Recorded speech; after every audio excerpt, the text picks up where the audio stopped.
오늘 우리에게 주신 말씀은 고린도후서 6장 14절에서 7장 1절까지의 말씀 함께 나누겠습니다. 한 절씩 교독하겠습니다. 너희는 믿지 않는 자와 멍에를 함께 매지 말라. 의와 불법이 어찌 함께하며 빛과 어둠이 어찌 사귀며 그리스도와 벨리알이 어찌 조화되며 믿는 자와 믿지 않는 자가 어찌 상관하며 하나님의 성전과 우상이 어찌 일치가 되리요. 우리는 살아계신 하나님의 성전이라. 이와 같이 하나님께서 이르시되 내가 그들 가운데 거하며 두루 행하여 나는 그들의 하나님이 되고 그들은 나의 백성이 되리라. 그러므로 너희는 그들 중에서 나와서 따로 있고 부정한 것을 만지지 말라. 내가 너희를 영접하여 너희에게 아버지가 되고 너희는 내게 자녀가 되리라. 전능하신 주의 말씀이니라 하셨느니라. 그런즉 사랑하는 자들아, 이 약속을 가진 우리는 하나님을 두려워하는 가운데서 거룩함을 온전히 이루어 육과 영의 온갖 더러운 것에서 자신을 깨끗하게 하자. 아멘. 성경 표현 중에 참 그럴듯한 표현이다 라고 생각되는 표현들이 참 많죠. 저에게는 그 중에 하나가 아비의 마음이에요. 아비의 마음을 갖는다. 오늘 말씀 보면 사도 바울의 그 아비의 마음이 있어요. 고린도 성도와 교회를 생각하면서 마치 그들이 물가에 내려온 아이들처럼 보이면서 그 세상 속에서 믿음을 지키고 거룩함을 지키고 그 영적으로 살아가려고 하는 그 모습을 바라보면서 이 바울의 절절한 이 아버지의 마음, 아비의 마음이 느껴지는 본문이 바로 오늘 본문의 말씀입니다. 우리가 고린도에 대한 이야기를 계속 고린도 전서 또 후서 나눴었죠. 고린도의 상황이 어떠한 상황인지 우리가 엿볼 수 있었습니다. 고린도는 한마디로 말하면 세속의 끝판왕이었죠. 너무 세속적인 곳이었습니다. 오죽하면 그 당시에 고린도 사람 같다라는 게 욕이었죠. 아주 퇴폐적이고 음란하다. 우상 숭배와 음란함의 극치를 이루었던 곳이 바로 고린도 땅이었습니다. 이런 세속의 한복판에서 부르심을 받은 성도와 교회가 있었고, 그들을 바라보는 이 사도 바울의 마음은 혹여나 다시 그 세속적인 한복판에서 그 세속에 물들지는 않을까, 약간의 노심초사하는 마음, 그 아버지의 마음, 지키고 싶은 그 마음이 느껴지는 본문이 오늘 본문이에요. 오늘 본문 말씀이 이렇게 시작이 됩니다. 14절을 한번 보십시오. 14절 다시 한번 읽어봅니다. 시작. 너희는 믿지 않는 자와 멍에를 함께 매지 말라. 의와 불법이 어찌 함께하며 빛과 어둠이 어찌 사귀며. 믿지 않는 자와 멍에를 함께 매지 말라. 이 말을 잘못 해석하면 안 됩니다. 세상을 등지라는 말이 아니에요. 예수님께서 우리는 세상의 빛과 소금이다. 어둠이 있지만 그곳에 빛을 비춰야 되고 썩어가지만 거기를 살려야 되는 빛과 소금이다 말씀하셨죠. 세상을 등져서는 안 됩니다. 그러나 세상과 짝을 맺어서는 안 돼요. 오늘 그 표현이죠. 믿지 않는 자와 멍에를 같이 매지 말라. 멍에를 같이 매면 어떻게 될까요? 같이 움직여야 돼요. 이 멍에를 매는 순간 짝꿍이 됩니다. 마치 한 세트처럼, 그림자처럼 함께 움직이게 돼요. 그 사람이 가게 되면 옆에 멍에를 맨 사람은 같이 따라가게 돼요. 이렇게 멍에로 묶여 있다가는 같이 있다가 같은 사람 되기 쉽상입니다. 이거 조심하라는 거예요. 같이 있으면 서로 영향을 주고받게 되죠. 그러다가 같은 사람 됩니다. 즉 믿지 않는 자와 같이 있다가 믿지 않는 자처럼 되는 것 조심해야 된다는 거예요.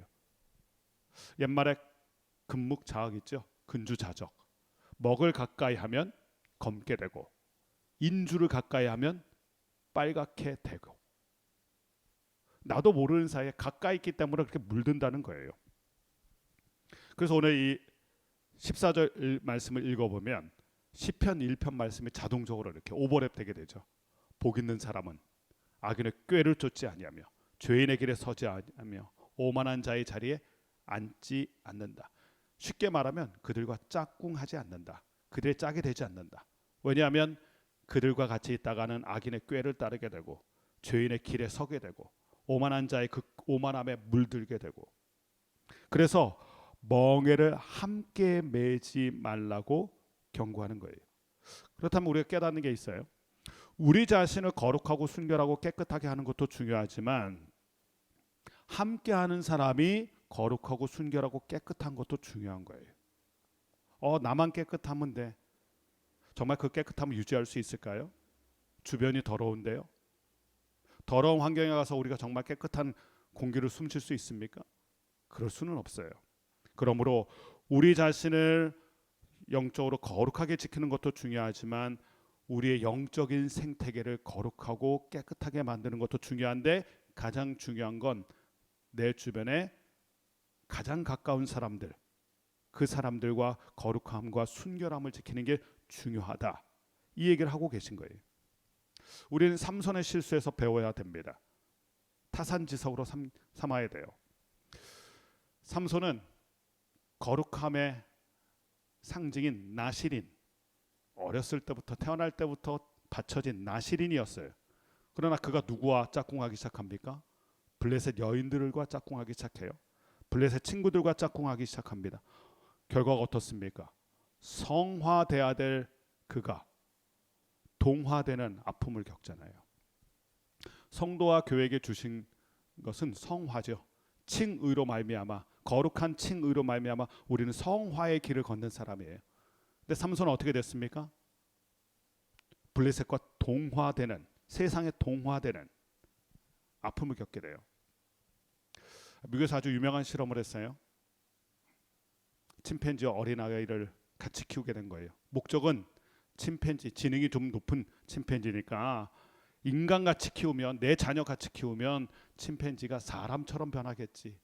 정말 그랬을까요?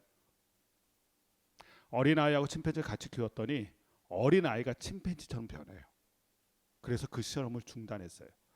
우리도 조심해야 돼요. 우리의 짝꿍에게 우리가 그렇게 그 사람이 우리 성도와 교회의 모습으로 변하면 얼마나 좋겠어요. 그런데 그러기보다는 우리가 그렇게 동화되는 일이 더 많아요. 이것을 우리가 조심해야 돼요. 그래서 사도 바울은 얘기한 거예요. 멍에 같이 매지 말라. 믿지 않는 자처럼 된다. 그러면서 우리는 영적인 체질이 변화된 사람이고 그들과는 영적인 공통분모가 다른 사람이라는 것을 오늘 5가지 모습으로 알려줘요. 아주 대조적인 대조군을 얘기하죠. 14절 말씀 보면 의와 불법, 옳음과 굽어짐, 이거 얘기하는 거죠. 다르다는 거예요. 그러면서 빛과 어둠이 또 다르다. 15절 그리스도와 벨리알, 벨리알은 마귀, 사단을 얘기하는 거잖아요. 그리스도와 벨리알 그렇게 차이가 난다. 조화될 수가 없다. 같이 갈 수가 없다. 또한 믿는 자와 믿지 않는 자, 상관할 수 없다. 서로 관계가 할 수 없다, 이 뜻이죠. 그리고 16절 하나님의 성전과 우상이 어찌 일치하리요. 영적인 정체성, 영적인 소속감, 영적인 공통분모가 확연히 다르다는 것을 보여줍니다. 이렇게 다르기 때문에, 물과 기름처럼 다르기 때문에 같이 가기 어렵다. 같이 가서는 안 된다. 이것을 오히려 5가지 대조군을 통해서 명확하게 보여줘요. 다시 한번 보면 우리가 누군지, 성도와 교회가 누군지를 아는데 의의 자녀가 되었고, 그리고 빛의 자녀가 되었고, 그리스도의 사람이 되었고, 믿는 자가 되었고, 우리는 하나님의 성전이 된 사람들이다. 이 영적인 5가지 정체성을 분명하게 다시 보여줘요. 다른 것을 붙여놓으면 어떻게 될까요? 다른 것과 멍에를 매게 되면 다른 것과 부딪히게 되면서 그게 소음이 돼요. 영적인 소음이 돼요. 그래서 우리의 삶을 아름다운 영적인 화음으로 드리기 위해서는, 그래서 이런 표현이 있죠. 주의 이름을 부르는 자들과 함께하여 거룩한 찬양을 드리라.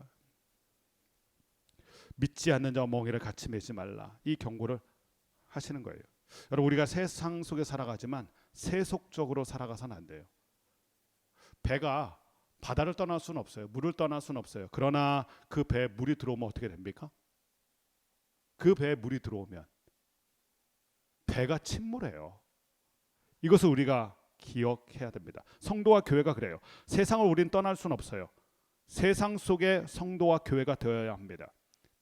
그러나 오늘 경고한 것처럼 불법과 어둠과 벨리알과 믿지 않는 자와 우상이 우리 안으로 들어오게 되면 어떻게 됩니까? 영적으로 파손합니다.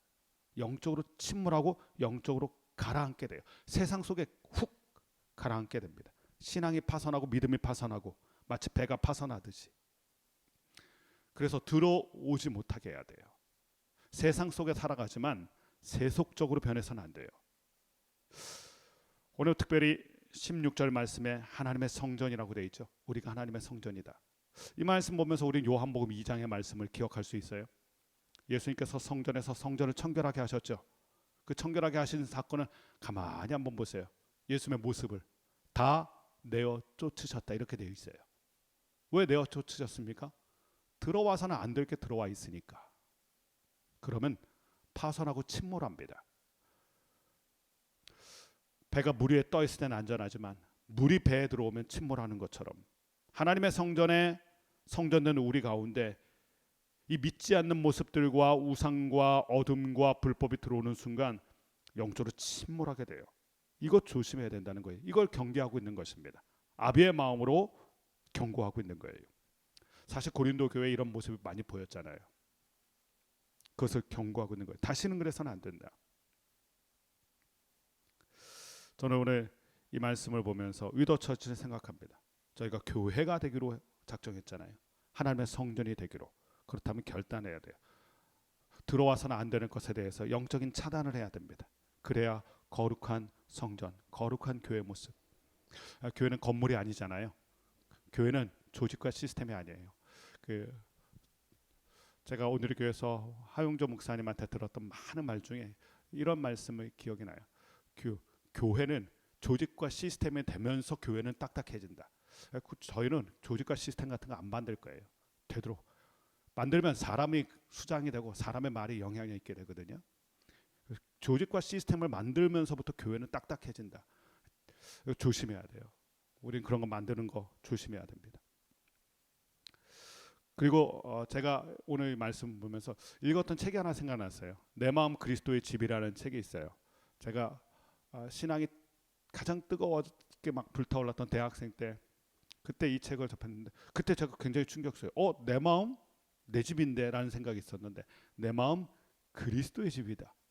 이 표현이 굉장히 낯설기도 하고 충격적이었어요. 내 마음 내 집이 아니구나. 내 마음이 그리스도의 집이구나. 내 마음이 성전이구나. 주님이 계신 곳이구나. 그러니까 주님의 집에 주인 되신 주님의 집에 아무거나 쑤셔 넣으면 안 되겠구나. 그런 생각을 제가 대학생 때 했어요.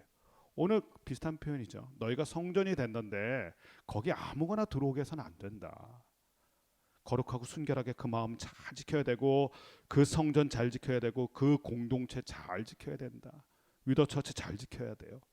어둠이 들어오지 않도록, 불법이 들어오지 않도록, 세속적인 게 들어오지 않도록. 그래야 하나님의 집으로 쓰임 받을 수 있어요. 그게 거룩한 교회인 것입니다. 자, 이렇게 경고하면서 17절 말씀이 이렇게 이어지죠. 17절 읽어보겠습니다. 17절 같이 있습니다. 시작. 그러므로 너희는 그들 중에서 나와서 따로 있고 부정한 것을 만지지 말라. 내가 너희를 영접하여. 자, 어떻게 해야 되는지를 알려줘요. 고린도 성도와 교회에게. 그러므로 너희는 첫 번째 따로 있어라.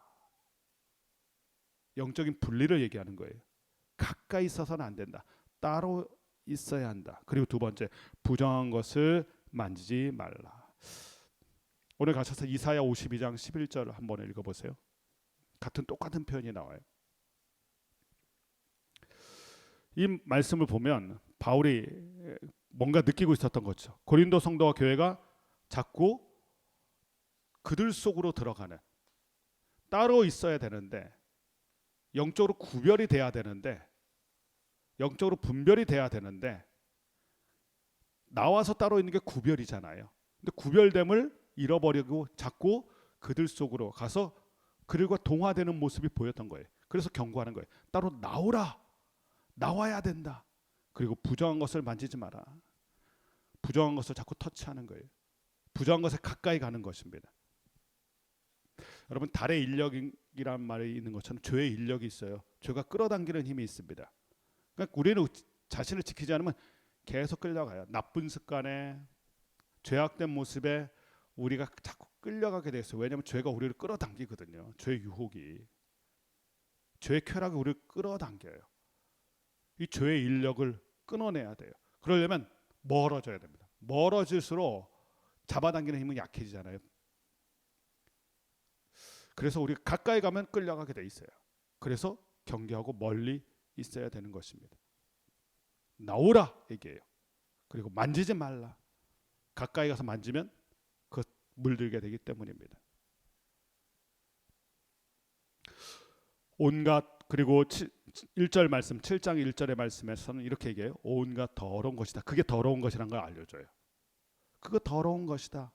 온갖 더러운 것에서 자신을 깨끗하게 하자. 예, 깨끗하게 하려면 어떻게 된다고요? 따로 있어야 돼요. 만져서는 안 돼요. 영적인 가지치기를 분명하게 해야 됩니다.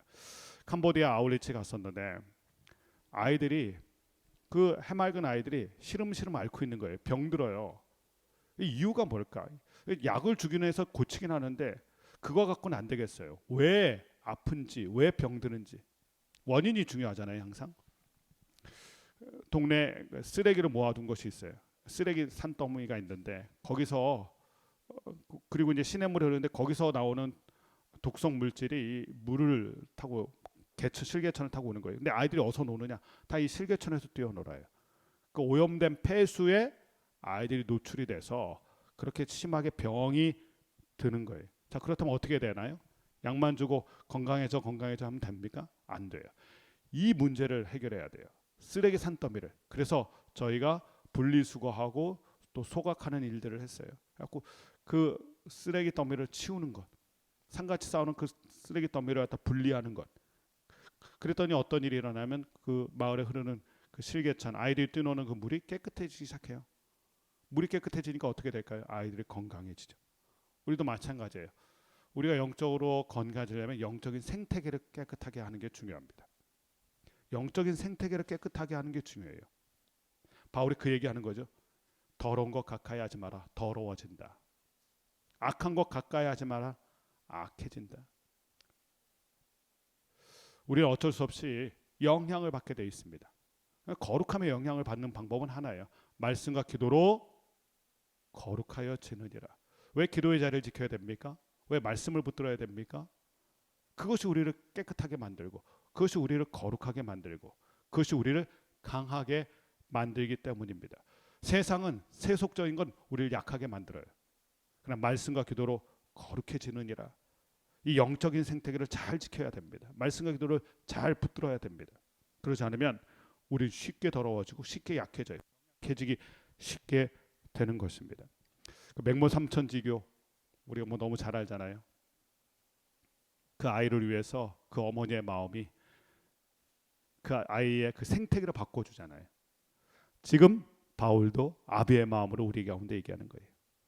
네가 거하고 너가 교제하고 있는 그 모든 것을 거룩하고 순결하게 영적으로 만들어라. 그래야 자신을 깨끗하게 할 수 있다. 성도와 교회는 깨끗함이 능력이에요. 깨끗함이 능력이에요. 하나님의 복도 깨끗한 곳에 부어져요. 거룩한 곳에 부어져요. 그러므로 우리가 날마다 거룩하게 힘써야 되는데, 그러려면 나와서 따로 있고 만지지 말아야 돼요. 부정한 것. 오히려 말씀과 기도로 거룩하여 지느니라. 그래서 오늘도 우리가 말씀 속에 우리가 있어야 되고, 말씀의 능력을 사모해야 되고, 기도하면서 우리의 죄는 토해내고 은혜는 호흡하고, 마치 우리가 호흡할 때 이산화탄소 내뱉고 산소를 흡입하여서 몸이 건강해지는 것처럼 말씀을 먹고 기도를 먹어서 우리의 영적인 체질을 건강하게 만드는 것, 그것을 오늘 사도 바울이 권면하고 있는 것입니다. 오늘 큐티 제목 이렇게 되어 있어요. 불신 세상 속에서 거룩함을 지키는 성도. 예, 성도의 능력, 교회의 능력은 거룩함에서 나오기 때문입니다. 오늘 이 말씀처럼 우리가 세상에서 살지만 오늘도 세상 사람 만나지만 세상의 세 속에 물드는 것이 아니라 오히려 거룩의 능력을 잘 지켜서 거룩한 영향력을 가지는 위더 처치 가족이 되시길 주님의 이름으로 축원합니다.